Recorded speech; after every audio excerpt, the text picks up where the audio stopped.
The next session is about the industrial strategy. Now, I'm just going to start by asking you for a show of hands. Who knows what this is about? Anyone got any ideas? That's pretty limited. Okay.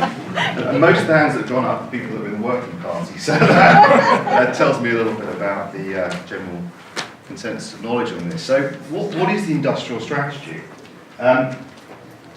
Well, the government, in its wisdom, published a green paper in January. And what it was designed to do was look at where we are in the UK post-Brexit with a view to supporting the businesses that are already doing extremely well in the UK. So that's the basic gist of it. It's a very, very full paper, a document that I think ran to about 180 pages. The government never does anything briefly. And it had lots of interesting stuff in there in terms of what the plans might look like going forward, but it was very much open for consultation.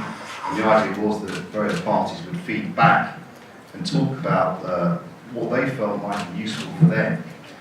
So we got together as G3 and we talked about this as a group. But before we go there, let me just mention that the Green Paper also touched on the creative industries and video games. So this is one area that was identified as being particularly strong.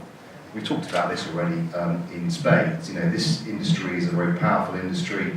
It's a world-leading export, and frankly, it's an area that the government really should be backing.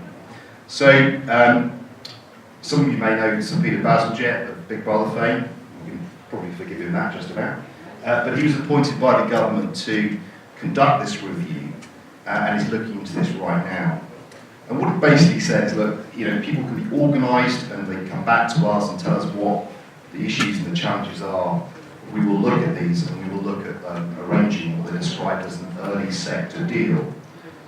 What that sector deal means is open to question, but that's essentially what it was asking us to do. So, as G3, we formed a working party, invited various representatives across the games cluster here to join this, including the council, Surrey County Council, and we got together in a meeting to look at those three questions that are on the actual slide.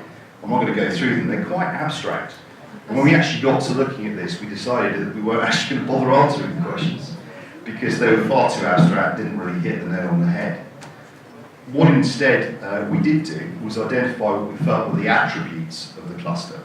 And I'm not going to go through these, they're on the slide, they've been talked about ad nauseum already in the panels.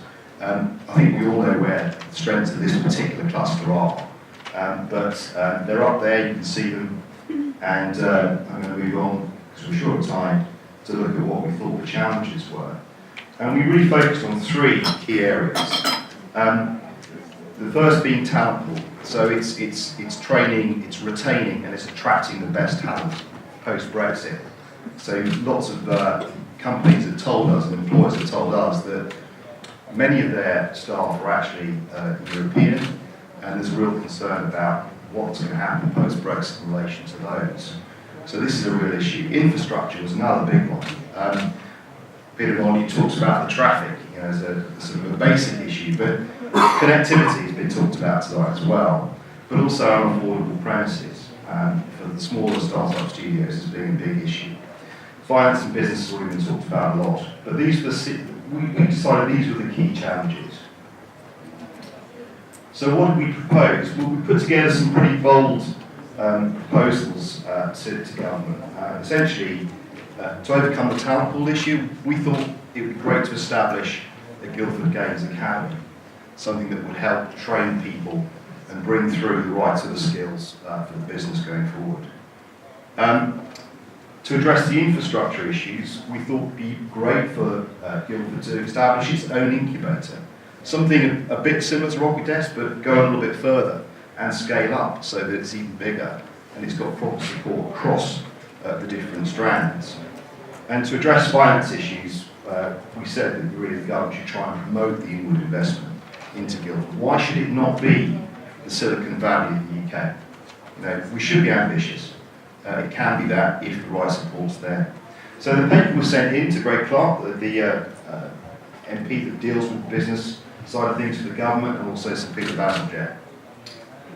Where are we now? Well, we've had some discussions post the Working Party with Guildford Borough Council and the Surrey County Council, and they certainly indicated very broad support for the proposals and ways of dealing with the challenges we identified.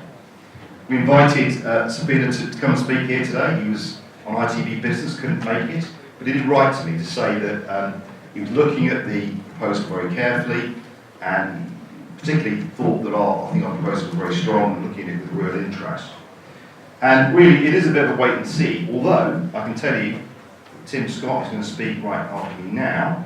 He's got some up-to-date information on that. So I would like Tim to come up from UKI.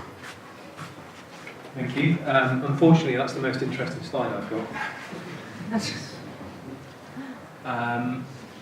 I'll be brief because we haven't got much time. UKI also submitted a response to the process that Nick's just talked about. We looked at key issues, and a lot of this is informed by what we've been seeing coming out of our consultation around Brexit as well.